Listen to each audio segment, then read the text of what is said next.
Bonjour Anne-Chloé, Bonjour Andrea. on est là aujourd'hui parce que il y a un événement qui arrive bientôt en France qui s'appelle Expand the Box, qui est le premier training, la première formation d'initiation de la gestion de possibilités, de possibility management, pour lequel tu vas tenir l'espace. Mhm. Et donc je propose de commencer par est-ce que tu peux t'introduire, te présenter? Qu'est-ce qui a fait Mhm. que aujourd'hui tu es entraîneuse de cet espace qui s'appelle Expand the Box? Je vais commencer par dire parce que je suis née en France. Je suis née à Paris, ou à côté de Paris. Mais mon père est français et ma mère est néo-zélandaise. Et du coup, ce qui a fait partie de mon enfance et de mon éducation, c'est de grandir avec deux cultures. La culture française et la culture néo-zélandaise, parler français, parler anglais. Et mon père étant militaire, j'ai beaucoup voyagé et grandi autour du monde. Et je veux dire ça parce que cette formation, cet entraînement qui s'appelle Expand the Box, étendre ta boîte, ce n'est pas juste une formation de développement personnel, c'est une formation de développement culturel. Et donc, c'est une question et une porte qui s'ouvre de euh, quelle est la culture dans laquelle je veux vivre. Et et je reconnais que depuis le début, depuis mon enfance, j'ai eu ces possibilités qui sont ouvertes de vivre en Nouvelle-Calédonie, de vivre aux États-Unis, de me rendre compte qu'il n'y a pas juste une culture et une façon de faire. Et je suis quand même restée dans l'éducation française, euh, au lycée, au baccalauréat et à l'école de droit. Donc j'ai passé 5 ans en école de droit à l'université de la Sorbonne à Paris et en échange avec Columbia University, Columbia Law School in New York. Et c'était il y a à peu près 10 ans, dans ma dernière d'année d'université, où euh, il y avait cette expérience ou ce sens de qu'est-ce que je veux pour ma vie? Qu'est-ce qui est important? Est-ce que j'ai envie d'être une avocate dans un bureau à Paris pour les prochaines 50 années? Du coup, j'ai quand même fait un stage. Les gens me disaient, ah, t'as passé 5 ans, tu devrais continuer, voir si tu peux passer le barreau. Du coup, j'ai fait un stage et la première journée de mon stage, j'arrive et j'ai mon bureau, j'ai mon ordinateur, j'ai mon téléphone et je me dis, OK, ça c'est bon, je suis devenue adulte, ma vie commence. Et le deuxième jour, je viens dans le bureau et le partner m'appelle dans son bureau avec une autre stagiaire et il nous assoit les fauteuils et ils nous disent vraiment, j'adore travailler avec des jeunes femmes très belles. Et tout ce doute de qu'est-ce que je fais avec ma vie est venu à ce moment-là en disant, mon Dieu, ça ne peut pas être ma vie. Ça ne peut pas être ma vie de travailler avec des gens qui interagissent avec moi que parce que je suis considérée jolie et je n'ai que la valeur d'une femme dans la culture de patriarcie. Et donc ça a vraiment été le début de ma journée et de mon chemin de m'extraire d'une culture qui est pas...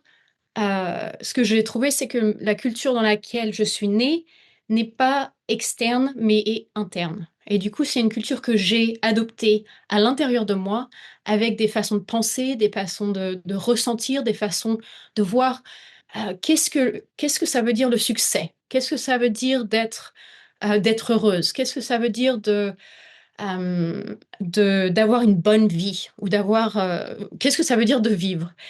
Et ce moment-là, il y a 10 ans, où j'ai commencé à être nomadique, a vraiment été un moment, et peut-être que c'est quelque chose que les gens qui vont voir cet entretien ont eu l'expérience, mais cette expérience où c'était comme le sol en dessous de moi a été complètement enlevé. Donc je suis tombée dans cette, dans cet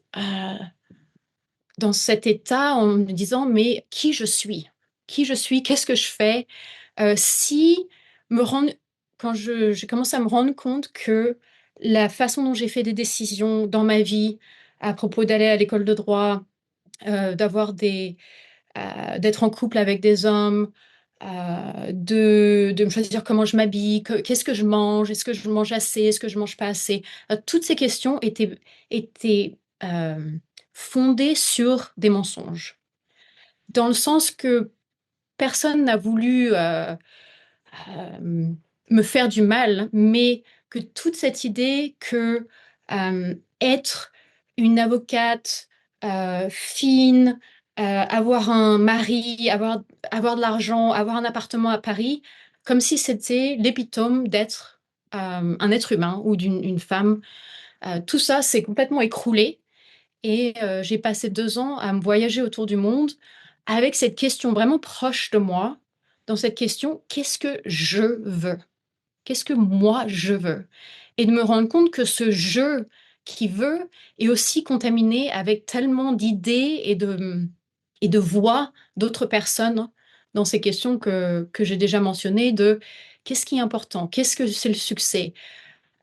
Si je n'ai pas d'argent, ça veut dire que j'ai pas de value, que j'ai pas de valeur. Mm. Euh, donc toutes ces questions sont montées à la surface quand j'ai travaillé, j'ai voyagé à travers le monde sans avoir aucun de mes points de référence autour de moi. Et donc ça, c'était vraiment oui, le début de ce chemin, jusqu'à que j'ai trouvé, après 2 ans d'avoir voyagé, j'ai trouvé la gestion des possibilités, le possibility management, et cette découverte de euh, ma transformation interne n'est pas que pour moi. Donc, c'est pas j'essaie d'avoir une vie qui est meilleure ou j'essaie d'être acclimatée dans un job que j'aime pas ou dans une relation qui me convient pas ou comment. C'est pas à propos de comment je m'adapte à une culture, mais comment ma transformation interne peut avoir un impact externe. Et cet impact, c'est quel est quelle est cette culture dans laquelle je veux vivre? Donc, qui je veux autour de moi? Quels sont ces gens qui me nourrissent? Et comment je peux créer ces connexions avec des gens sans avoir cette attente qu'ils vont me donner quelque chose, mais que moi, je peux créer l'environnement où la connexion est nourrissante et aussi épanouissante. Donc, Mm. quelque chose comme ça. Merci. Mhm. J'ai beaucoup de peur quand tu parles de ça et ça s'est déclenché directement quand tu as parlé de développement culturel. Euh, Mhm. Parce que dans mon expérience de l'Expand the Box, j'ai eu aussi cette expérience de ce sol qui s'enlève de sous mes pieds.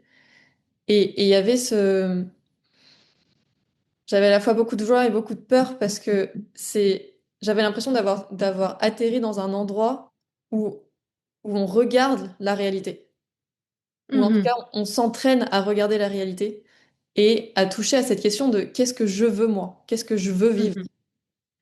Et j'ai beaucoup de peur aussi parce que ce développement culturel ou ouais, ce changement de culture, c'est vraiment...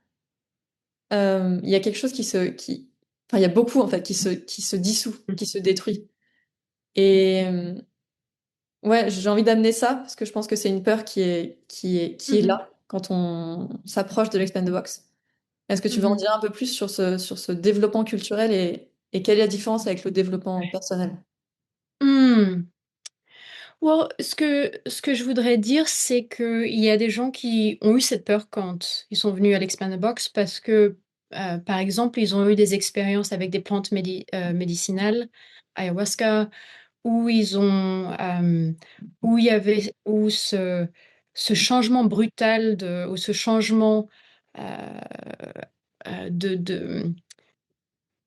où les choses qui n'étaient pas vraiment réelles avant commencent à s'écrouler. euh, Ça peut être déstabilisant. Ça peut être vraiment déstabilisant. Et la différence entre les plantes médicinales et, ou j'allais dire, l'Expand the Box dans cette idée de changement de contexte et de voir des choses de façon plus réelle, c'est que ce que nous, on recherche, c'est comment construire une matrice. Comment construire une matrice, ce qui veut dire une structure interne avec laquelle les gens sont initiés à être en contact avec la réalité qui n'est pas solide. Donc, mais le fait, c'est qu'on n'a pas été initié, on n'a pas été entraîné durant notre enfance, durant notre scolarité et même après, durant au travail. On n'a aucune éducation à propos de comment être moi-même dans un monde qui évolue et qui change. Et je pense il y a une attraction au possibility management maintenant. Ça existe depuis 30 ans parce que cette réalité de les choses sont en train de changer, ne sont pas aussi solides ou aussi sécurisées que on a cru ou que le gouvernement veut nous dire vous serez sécurisés. Les gens le sentent, je pense. Les gens le sentent avec le changement climatique, les changements sociaux, les guerres qui se passent à l'étranger, dans laquelle aussi la France est maintenant en train de s'engager. Tout ça, c'est des changements qui sont réels. Et du coup, ça rapproche euh, de cette réalité où comment, en tant qu'être humain, en tant que femme, en tant qu'homme, en tant qu'adulte, je peux être dans cette réalité qui est changeante et ne pas être une victime de cette réalité qui est changeante. Et au lieu d'avoir cet empouvoirment en me disant, OK, l'outil primaire ou nécessaire pour naviguer cette réalité, et comme tu as dit, ce sont les sentiments. Et donc déjà, toi, tu l'as apporté en disant, je ressens de la peur, je ressens de la joie. Et encore, c'est quelque chose, on n'a pas eu d'entraînement de comment ressentir nos sentiments de façon consciente et de façon qu'on puisse les utiliser pour, et qu'est-ce qu'elle me dit? Donc, un des premiers outils et des compétences de Expand the Box, c'est comment es-tu en contact avec ton cœur? Et quand je veux dire ton cœur, c'est comment es-tu en contact avec ta peur, ta colère, ta tristesse, ta joie, qui sont les quatre sentiments euh, primaires qu'on utilise. Euh, et comment te rendre compte que ton corps physique, notre corps physique, il est fait pour ressentir ces sentiments, mais comme on a appris à les supprimer, quand ils viennent inconsciemment, quand on a un conflit avec un collègue au travail, ou un conflit avec nos parents, ou avec nos enfants, ou avec un partenaire, euh, souvent elles viennent dans ces vagues qui sont tellement intenses et immenses que c'est genre je peux pas contrôler ces émotions. Et souvent parce que elles sont vraiment très grandes.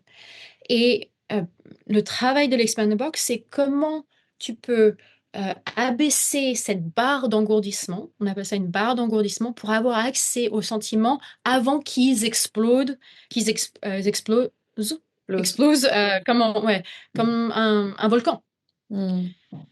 Donc ça fait partie de ce travail où ce n'est pas juste, ce n'est pas à propos d'avoir L'Expand the Box, c'est pas à propos d'avoir des révélations ou, comment tu dis, enlightenment. Comment tu dis ça en français?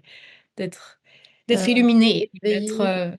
ouais, éveillé et d'avoir une expérience où je comprends le monde maintenant. Non, c'est à propos d'avoir des outils très pratiques pour naviguer la vie de tous les jours euh, avec les gens qu'on aime et Hmm. les gens avec lesquels on travaille et avec les gens avec lesquels on veut créer. Et du coup, les outils et les compétences et les processus laquelle on offre en Expand the Box, c'est reconnaître la dynamique. Il y a beaucoup de ces processus de reconnaître la dynamique entre les gens qui créent des tensions ou qui créent de la séparation ou qui créent ce mal-être de je ne suis pas compris, je ne suis pas vu, je ne peux pas m'exprimer d'une façon que les gens peuvent comprendre et donc de reconnaître ces dynamiques et d'avoir des autres outils où on peut être plus vulnérable, plus clair et avoir plus de pouvoir, euh, beaucoup dans la communication. Parce que, parce que une culture, comme on a dit, le développement culturel, une culture, c'est juste comment les gens interagissent avec les uns avec les autres. Ça, c'est une culture. Il y a quelque chose dans ce que tu as dit qui me parle beaucoup, c'est cette notion de matrice, de structure interne. Et quelque chose qui a beaucoup changé pour moi dans Expand the Box, c'est comme si je m'entraînais à remplir le gap, l'espace entre où je suis et qui je veux être. Et Mhm. j'avais cette stratégie d'être constamment overwhelmed, d'avoir trop de choses ou trop de sentiments, ou trop de colère ou trop de peur par rapport à ce que je voulais être ou qui je voulais être. Et cette pratique des sentiments, c'est en fait étape par étape. Qu'est-ce que je ressens maintenant? C'est quoi ma Mhm. prochaine étape? C'est quoi mon prochain pas? La chose maintenant que j'ai soit à ressentir, soit à faire. Mais vraiment de... Ouais, ça m'a ramené plus proche de là où je suis pour pouvoir avancer à partir d'ici, plutôt que d'être en train de chasser cette image de qui je veux être. Euh, Mhm. J'aime vraiment que tu dises ça parce que en même temps, ça révèle ce pensiciel, donc cette façon de penser que de la culture moderne, que j'appellerais aussi de la patriarcie, où c'est je serai heureux là-bas. Quand j'aurai assez d'argent, donc toutes ces fantaisies de quand j'aurai assez d'argent, où j'aurai ces enfants, où j'aurai ce partenaire, où j'aurai je suis là-bas, et qui crée, et je pense surtout pour les femmes, et ça c'est une recherche que j'ai fait qui fait partie de ce mouvement de Women of Earth, les femmes de la Terre, où il y a énormément ce doute, vraiment cette insécurité interne de je ne suis jamais assez bien, et je dois je dois me guérir, je dois fixer. me Comment tu dis ça? réparer.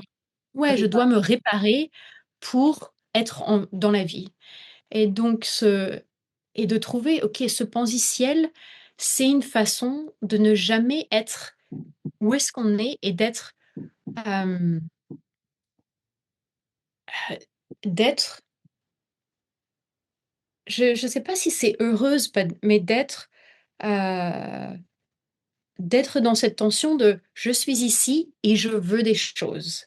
Et c'est cette tension entre ces deux éléments où ça, c'est ce que je peux créer maintenant et ça, c'est ce que je veux créer, qu'au lieu d'être une source d'insécurité et de malaise ou de euh, beat yourself up, comment tu dis ça? De Se se... flageoler. Ouais, de se flageller que ça, c'est l'aventure de la vie. Donc, c'est de complètement changer cette orientation vers cette tension où la vie est une aventure, où il n'y a pas de point fini, où quand j'aurai tout ça, ou quand je serai cette personne, je serai heureuse et du coup, je peux mourir. Parce que c'est vraiment que ça veut dire. C'est quand j'arrive à cette fantaisie, j'ai plus besoin de faire quoi que ce soit. Et au lieu de se dire, OK, je veux des choses. Le fait que tu veuilles des choses, ça veut dire que tu as envie. Et que aussi, en ce moment, pour moi, pour les gens qui sont venus euh, être nés dans ce moment et qui sont adultes, 20 ans, 30 ans, 40 ans, euh, dans ce moment crucial euh, de l'évolution humaine. Parce que je pense que on a tous un sens qu'il y a quelque chose qui se passe avec l'humanité, qu'il y a besoin d'un changement. On est à ce moment d'initiation, pas juste personnel, mais aussi de cette espèce de species, l'espèce de l'être humain. Est-ce qu'il va grandir pour qu'on puisse ensemble être en connexion avec la Terre, la connexion avec la nature, la connexion avec soi-même, la connexion entre nous, humains et non humains, pour qu'on puisse créer une culture qui est collaborative, régénérative et durable. Parce que maintenant, il y a cette grande question de est-ce que la Terre peut accueillir les humains euh, sur cette planète? Et la réponse maintenant, c'est que on va directement dans le mur. On va directement dans le mur. Et du coup, ça fait partie de cette plus grande image et du contexte de Expand the Box. Et euh, qui es-tu? Donc, chaque personne qui vient dans l'Expand Box, qui es-tu? Quelle pièce du puzzle? Ouais, quelle pièce du puzzle es-tu pour la création d'une culture régénérative? Et que donc, c'est pas une idée de, oh, il y a des leaders qui vont nous dire comment ça se passe. la culture qui vient après la culture matriarcale et patriarcale, qui est la culture archéacale, euh, ou archéaca. Archiarcal, ouais, je l'avais pas utilisé encore. Oui. On dit archa. Ouais, archéarca. Donc il y a la culture matriarcale, culture patriarcale, qui a commencé à peu près il y a 10 000 ans. Et maintenant, on est euh, dans ce changement de culture vers cette culture archéacale qui n'est pas centrée sur un leader au, on top. Au-dessus. Ouais, au tout dessus de En cette haut. pyramide d'une hiérarchie. Hmm. On est une culture qui travaille dans un cercle et chaque personne dans ce cercle a une spécialité, a quelque chose à apporter à cette culture. Et d'où l'importance de cette habilité d'être proche de soi pour pouvoir apporter cette nourriture à une culture qui est circulaire au lieu d'être pyramidale. Hmm. Il y avait deux mots qui m'ont touchée. C'était la culture régénératrice, qui Mhm, pour moi est quelque chose que j'ai touché dans Expand the Box et qui faisait même pas partie de mon champ de réalité avant que je rentre mhm, dans l'Expand the Box. Je n'imaginais même pas une culture qui puisse être régénératrice. mhm, Et ce qui est relié pour moi, c'est la responsabilité radicale. mhm, Et, et j'aimerais aussi que tu en parles un peu, parce que je sais que dans la culture moderne, dans le patriarcat, le terme responsabilité est très utilisé comme un il faut être responsable. Est-ce que ça veut dire d'être responsable? Est-ce que ça veut dire d'être adulte? Et donc, mhm. qu'est-ce que ça veut dire la responsabilité radicale et comment elle est amenée dans le contexte de l'Expand the Box? La réponse à cette question, c'est 5 jours dans l'Expand the Box. La réponse ou une possibilité plus courte, c'est de découvrir, comme tu dis, cette culture régénératrice et la responsabilité radicale, c'est la même chose. Et ça veut dire que il y a une extasie, il y a une extase euh, d'avoir cette possibilité où non, quand j'entends culture régénératrice, j'imagine que les gens pensent, ah ok, du coup je dois planter mes légumes, je dois avoir mes fruits, je dois avoir mon eau qui vient d'une source, je dois avoir des panneaux solaires. Et c'est pas du tout Ah oui, ça fait partie, mais c'est juste une toute petite partie de la culture régénératrice qui est, il est possible d'être en relation d'une façon où je ne m'épuise pas, mais je me ressource. Et la façon d'être en connexion, en communication, mais aussi en création d'une équipe, d'un projet, d'une façon qui me ressource, c'est euh, c'est de sortir de cette prison qu'on appelle la survie. Et du coup, je pense que ça, c'est une expérience que beaucoup de gens et que moi j'ai eu quand je vivais dans le patriarcat. C'est ce sens continu d'être euh, d'être à cette limite de, OK, je donne tout ce que je peux pour avoir ce résultat. Et je donne, je me vide euh, pour avoir ce résultat. Et après, je prends quelques vacances où je sors le week-end et j'ai un verre avec mes potes. Et mes 5 semaines de vacances, je peux me relâcher. Et le reste des 45 semaines, je suis dans cet état de vraiment juste avoir la tête en dehors de l'eau. Et ne pas vraiment avoir... Donc c'est ça que je veux dire dans cette culture régénératrice, c'est comment ce que je crée me donne de l'énergie. Comment est-ce que ma connexion avec toi, avec une autre personne, me donne de l'énergie parce que je suis moi-même. Et donc ça, ce serait euh, une partie ou une façon de voir la responsabilité radicale qui est vraiment aussi l'empouvoirment radical. Donc, Hmm. dans un sens, c'est presque la même chose. La responsabilité radicale et l'empouvoirment radical. Et donc, c'est cette question, qu'est-ce que j'ai besoin pour pouvoir m'empouvoirer d'une façon radicale. Comme ça, d'un moment à un autre, euh, je ne suis pas une victime de je n'ai pas assez d'argent ou est-ce que les gens m'aiment ou est-ce que je fais la bonne décision ou ça vient d'un autre point d'origine, comme on dit, un point d'origine qui est à propos de plus naviguer mes sentiments, naviguer les informations que mes corps me donnent, mon corps physique, mon corps émotionnel, mon corps énergétique, mon corps intellectuel et aussi mon corps archétypique. Et donc, il y a beaucoup de gens qui trouvent une sorte de maison ou un endroit nourrissant dans l'Expand the Box parce que ils ont eu ces messages et ces informations d'autres corps, donc du corps énergétique, ou même être en connexion avec des plantes, des non-humains, ou entendre cette possibilité de il y a quelque chose d'autre qui est possible pour moi et je ne sais pas comment l'avoir. Je ne sais pas comment je prends ce chemin pour créer ce potentiel, cet amour, cette joie de vivre. Il y a un sens, les gens qui viennent à Expand the Box, ils ont un sens que ça c'est possible. Et ils n'ont pas le chemin. Et du coup, notre spécialité du Possibility Management, c'est quel est le chemin. Mm. Et le chemin, c'est la joie. Le chemin, c'est l'aventure.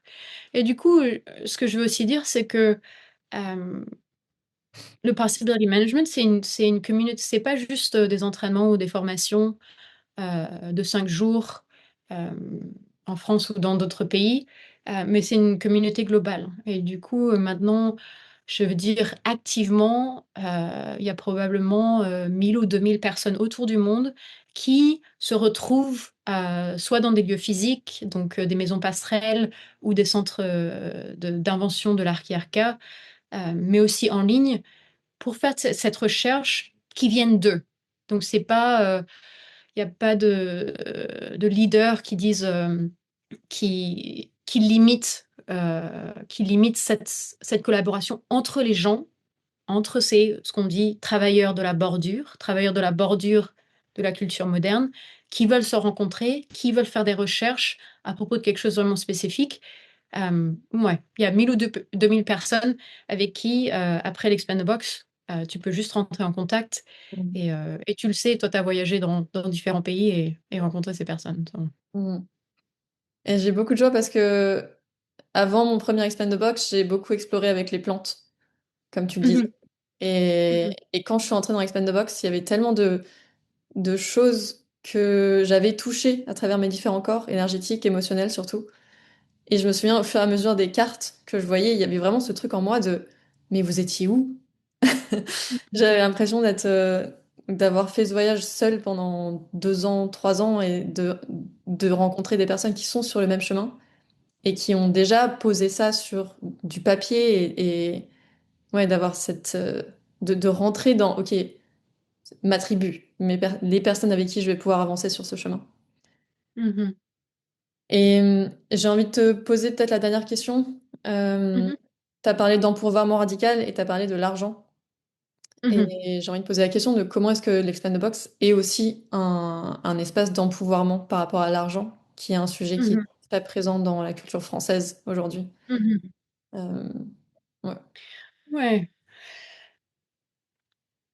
Mon, euh, mon invitation ou ma relation à l'argent, et quand les gens me disent, je ne sais pas si j'ai assez d'argent ou j'ai du mal avec l'argent, c'est cette question c'est pour moi, d'être en contact avec les gens et qui sont des questions à propos de l'argent et d'Expand the Box, ce n'est pas OK, comment est-ce que tu vas être encore plus en survie pour que tu fasses de l'argent pour venir cette formation qui va te libérer de la survie. Donc ça, ce serait un monde de fantaisie. Mm.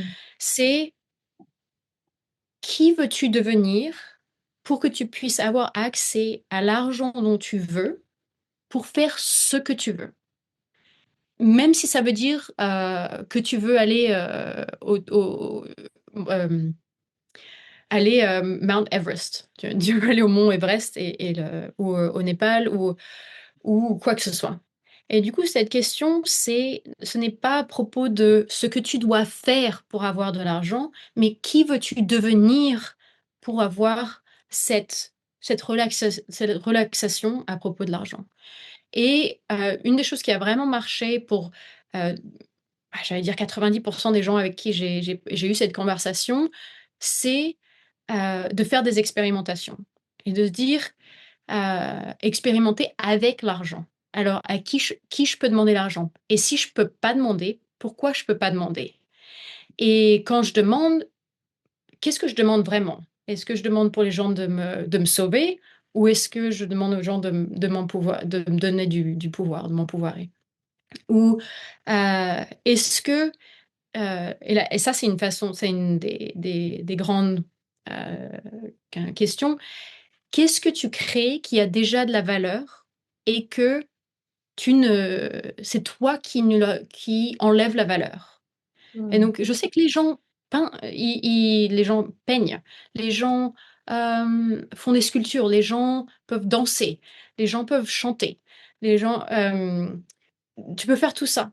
Et pourquoi ne pas demander un échange de ressources pour des choses qui ont déjà de la valeur et que c'est toi qui as décidé ou qui a mis cette limite. Ces choses-là n'ont pas de valeur parce que quelque chose. Du coup, ça, c'est cette conversation de euh, l'argent est juste une ressource. Et comment est-ce que tu te bloques de cette ressource? Comment est-ce que tu bloques la ressource pour venir vers toi? Et quelles sont les expérimentations que tu peux faire pour ouvrir cette porte? Et pour te rendre compte que ce, qui tu es et ce que tu recherches, la façon que, même si ça t'as ces questions à propos de qu'est-ce que je veux, qu'est-ce qui est important pour moi, quelle est cette culture, tout ça, ce sont des questions qui ont de la valeur. Et d'être, to get real, like, sois réel en disant, OK, ça a de la valeur, du coup, je peux demander un échange monétaire. Hmm. Quelque chose comme ça. Ça aide pour la question? Ouais, et il y a quelque chose dans la boîte française où on cherche, euh, c'est comme si on cherche à avoir besoin du moins d'argent possible. Et Mhm, donc, j'ai eu beaucoup dans mes invitations pour Expand the Box, c'est beaucoup trop. Comme si c'était mhm, déjà beaucoup trop pour que la boîte française dise et puisse faire de l'espace à, mais c'est ce que je veux. mhm, Quelque chose comme ça qui est relié à la survie en fait. Ok, mhm. c'est quoi le minimum dont j'ai besoin pour pouvoir survivre? Et donc, Ouais. pour moi, l'Expand the Box, c'est aussi, ça commence déjà avec cette expérimentation de comment est-ce que je peux étendre l'énergie et la vie qui circulent dans mes différents Mhm. corps, y compris l'argent, avec ça. Pour avoir ce que je veux au lieu d'être le minimum, Ouais. de vivre au minimum, ouais. Et du coup, et aussi l'invitation pour qui que ce soit qui écoute cet entretien et appelez-nous, appelez Andrea, appelez-moi et on peut avoir cette conversation aussi d'entrer dans cette générosité envers toi-même. Hmm. Cette générosité au lieu de vivre au plus bas, c'est qu'est-ce que je veux et comment commencer ce chemin de générosité. Je pense on arrive à la fin. Ok, moi je peux te poser une question. Qu'est-ce que toi tu voudrais dire aux gens qui nous écoutent? J'ai une nécessité là qui me vient quand tu poses cette question j'ai envie de rencontrer les personnes en France qui veulent rentrer sur ce chemin de comment est-ce qu'on travaille ensemble, comment est-ce qu'on crée ensemble, comment est-ce on est dans l'équipe les uns des autres pour qu'on crée ce qu'on veut réellement. Et j'ai de la tristesse en disant ça parce que je sens beaucoup cette limite. On arrive comme au bord de la culture française Mhm, et, et, et qu'est-ce qu'il y a derrière? Et là, j'ai de la joie de pouvoir découvrir ce que c'est vraiment la culture française. C'est quoi l'or? C'est quoi les pépites de la France Mmh. aujourd'hui dans le monde et dans le monde qu'on veut créer. Ouais, c'est cette nécessité de... J'ai envie de découvrir c'est quoi notre rôle, comme tu disais tout à l'heure, à la table ronde, dans le cercle, la France, la culture française, la terre française, dans, dans le monde qui est en train de naître aujourd'hui. Mmh. Pour moi, il y a une renaissance qui arrive forcément avec une destruction, une mort, et quelle place on veut prendre dans la culture française et dans la culture internationale, globale, euh, en tant que France. Et c'est un de mes chemins d'exploration dans moi-même, parce que j'ai aussi cette double culture libanaise et française, de Mmh. comment est-ce que j'autorise cette part française de moi à être pleinement plutôt que de suivre ce qu'on m'a appris, ce qui est dans la culture française, qui m'est jamais allé, en fait, ça m'a jamais allé de suivre. C'est ça la France et c'est ça la culture française. Donc c'est Mmh. un peu un appel de s'il y a quelque chose en vous qui est vivant par rapport à ça, par rapport à tout ce qui se passe dans le monde, par rapport à votre propre vie, ce que vous voulez vraiment, ce qui marche pas, euh, c'est un espace pour explorer ça et être vivant, tout simplement. Est-ce que tu peux donner les dates pour les Expand the Oui, Box et je vais peut-être ouvrir mon le calendrier LAN? pour être sûr. Donc ce sera du 22 juin au 26 pour l'Expand the Box et qui sera Mmh. suivi par un laboratoire de possibilités. Donc ce qui est disponible, qui est accessible pour les personnes qui ont fait l'Expand the Box la semaine d'après, donc du 29 au 3 juillet. Mmh. Et ça se Dans les passera Cévennes? dans les Ouais. Cévennes à l'Aérium, donc un lieu de vie et de coopération que je ne connais pas encore, mais j'ai hâte de rencontrer, qui est propice à ce genre d'espace transformationnel. Est-ce qu'il y a Merci quelque Andrea. chose que tu veux rajouter ou... Je pense on a couvert une partie du territoire. Super. Merci beaucoup Merci Andrea. et à bientôt.